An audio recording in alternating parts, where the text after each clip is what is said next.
Dito sa video na to, samahan nyo ako mag-unbox ng portable tire inflator ni Wolfbox mga tropa ko sa mga laging nagra-rides.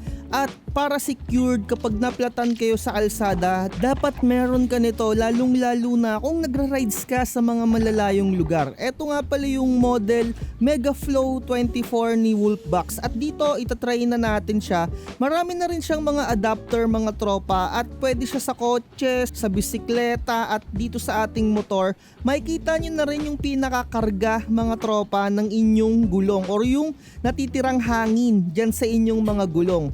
Mga tropa ko, dito isiset natin siya sa 33 PSI dahil ayun yung pinaka-required ng gulong natin. Meron na rin siyang mga template dito mga tropa, ise-select mo lang kung kotse or bike or sasakyan yung ginagamit mo. At dito babawasan lang natin gamit yung negative sign para mapapunta natin siya dun sa 33 na PSI. And once na okay na siya mga tropa, pipindutin nyo lang yung nasa gitna para mag-start na. Dahil ka-open lang natin or kaka-unbox lang natin, eto sa part na to na lowbat na siya. Charge nyo lang siya gamit ang USB Type-C. Para sa akin mga tropa, napaka-convenient na meron kayong ganito lalong lalo na kung parehas tayong mga introvert na nahihirapan or nahihiyang magpunta sa mga mekaniko para magpahangin or sa mga vulcanizing shop mga tropa. Kaya naman napagpasyahan ko na bumili nito. And dito no, isa-select nyo lang yung icon na pang motor. Nakasakto na siya or meron siyang template na 34 pero yung gulong natin dito no, nakasulat kasi dun sa gulong natin hanggang 33 yung dapat na ikarga natin, kaya nagbawas lang ako ng isa dun sa PSI. Kaya makikita ninyo meron pang natitirang hangin na 12.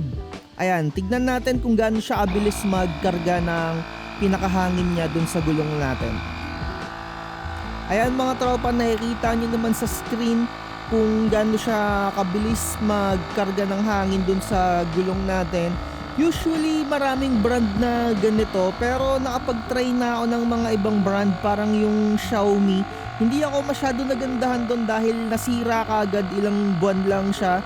Parang nabili ko yun dati na wala pang 1,000 dahil naka-sale. Eto medyo may kamahalan siya and hopefully mas tumagal to mga tropa.